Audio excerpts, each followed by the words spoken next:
ہر شخص یہ چاہتا ہے مجھے دارین کی فلاح نصیب ہو، تو وہ کیسے نصیب ہو؟ ارشاد فرمایا قد افلح المؤمنون، بے شک فلاح انہوں نے پائی جو اہل ایمان ہیں، یعنی سب سے پہلی اور بنیادی اکائی ایمان ہے۔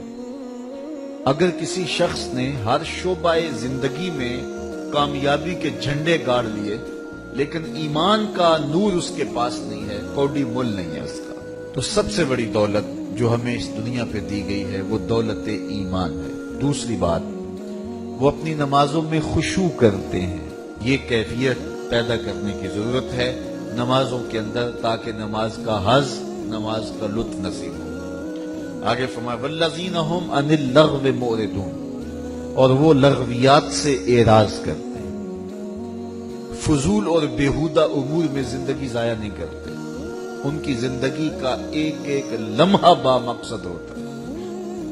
زندگی ہے ہی کتنی کہ اس کو فضولیات میں گزار دیا جائے۔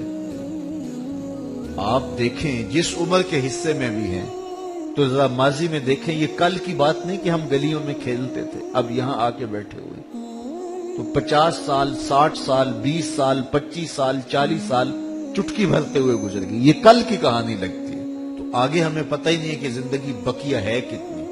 تو جب زندگی اتنی مختصر ہے، وقت اتنا تھوڑا ملا ہے، تو ہم اس کے متحمل ہی نہیں ہیں کہ اس کو فضولیات میں ضائع کریں۔ اپنی زندگی کو قابو میں رکھو، زندگی کو کنٹرول میں رکھو، اور بے مقصد ایک لمحہ بھی گزرنے نہ پائے۔ ادارت المصطفیٰ کی کامیابیوں کا ایک راز یہ بھی ہے کہ ہم نے وقت کی پابندی کا کلچر متعارف کروایا ہے۔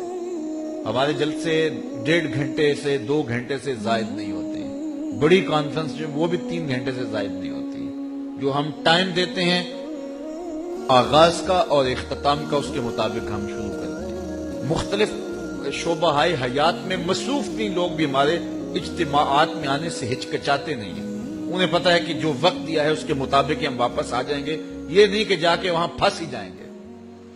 تو ہم اس لیے بہت ساری چیزیں اسٹیٹ سیکرٹری کو نکال دیا کہ بس ٹھیک ہے، آپ اگر کوئی 15 منٹ روزانہ میرا تعارف کرواتا ہے کہ اب آپ کے سامنے حضرت علامہ مولانا مفتی صاحب آ رہے ہیں، تو آپ تو سارے مجھے جانتے ہیں، تو اس کی ضرورت باقی نہیں رہتی، یہ صرف میرے نفس کی تسکین ہے جو روز پوری ہوتی ہے۔ تو میں نے کہا اس کو نکالو۔ اس طرح بعض لوگ بڑے ناراض ہو گئے کہ شاید یہ نعروں کے خلاف ہے، نعروں کے خلاف تو نہیں ہونا، لیکن ظاہر ایک سنجیدہ اور متین ماحول میں ایک بات ہونی ہے، تو ٹھیک ہے آپ جو ہے وہ شروع کریں اور بات ختم کریں۔ کوئی کچھ اجتماعات ہوتے ہیں جس میں تقاضا ہوتا ہے نعروں کا، تو وہاں جو ہے وہ آپ ضرور لگا لیجئے، اور جہاں موقع ہوتا ہے ہم خود بھی لگاتے ہیں۔ اسی طرح ہم نے جو ہے وہ خطابات لمبے کرنے، اس سے جو ہے وہ گریز کیا، اور یہ حکمت بھی ہے۔ حضرت جابر بن سمرہ فرماتے ہیں کہ میں حضور کے پیچھے نماز بھی پڑھتا تھا، خطبہ بھی سنتا تھا، حضور کی نماز بھی زیادہ لمبی نہیں ہوتی تھی، حضور کا خطبہ بھی زیادہ لمبا نہیں ہوتا تھا، اور اگر بچے ہوتے ماؤں کے ساتھ آئے ہوتے اور آقا کریم نماز پڑھا رہے ہوتے تو وہ بھی مختصر، لیکن بچے رونے لگ جاتے تو ماؤں کا دل بے چین ہو جاتا، تو حضور قرات کو اور مختصر کر دیتے۔ بتائیے حضور قرات کر رہے ہوں تو اس سے خوبصورت قرآن کون پڑھتا ہو؟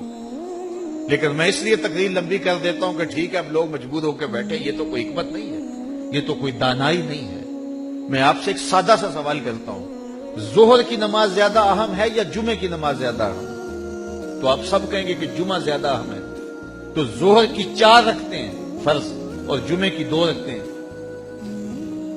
تو جو زیادہ اہم ہے اس کی رکھتے 2 کیوں کم کر دی گئی؟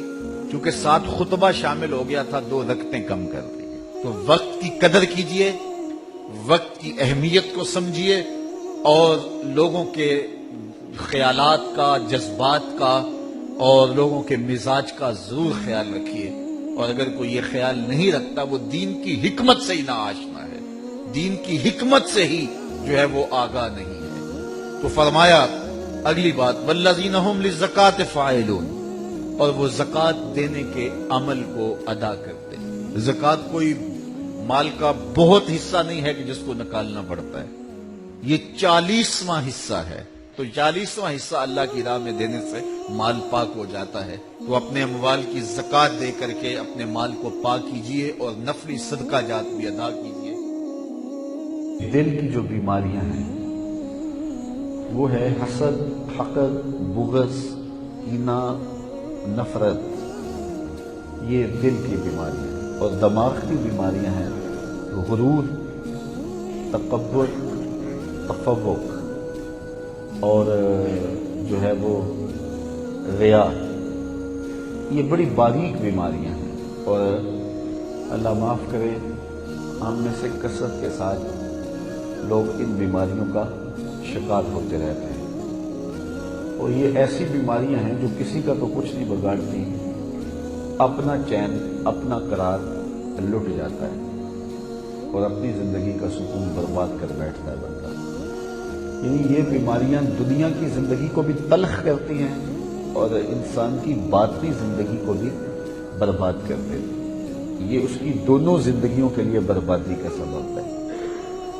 اللہ نے آپ کو عزت دی ہے، تو اگر میں اس سے حسد کرنے لگ جاؤں گا تو کیا میرے دل کا وہ حسد یا آپ سے بغض آپ کی عزت کو، آپ کی دولت کو، آپ کی شہرت کو چھین لے گا؟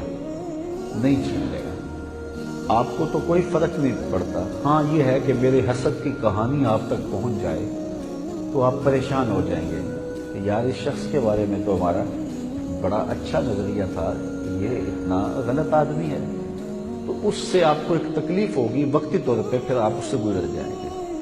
لیکن جو میرے دل میں حسد پیدا ہو گیا آپ کے لیے، تو میں ہمیشہ اس آگ کے اندر جلتا رہوں گا اور اندر سے وہ جو بے چینی ہے اس بے چینی کو کبھی بھی میں بھلا نہیں پاؤں گا. یہ تو میرا ظاہری نقصان ہے. زندگی کی میسر خوشیاں جو ہیں ان سے میں متمتع نہیں ہو پاؤں گا، نفع بخش میرے لیے نہیں ہوں گی. اور جو باطنی نقصان ہے وہ رسول کریم صلی اللہ علیہ وسلم نے ارشاد فرمایا کہ حسد نیکیوں کو اس طرح کھا جاتا ہے جس طرح سوکھی ہوئی لکڑیوں کو آگ کھا جاتی ہے. تو یہ ویسے کہی ہوئی بات نہیں ہے، یہ حقیقت میں نفس الامر میں ایسا ہی ہے کہ حاصل کی نیکیاں محسود کے نام اعمال میں درج کر دی جاتی ہیں. اور یہ کتنا بڑا اس کا نقصان ہے. اسی طرح بغض ہے، اگر میں کسی کا بغض اپنے سینے میں پال لیتا ہوں تو اس کا کیا بگڑتا ہے. اور میں ہر وقت بے چینی میں ہوں، ہر وقت اضطراب میں ہوں، اس لیے کہ میں اس بیماری میں مبتلا ہو گیا.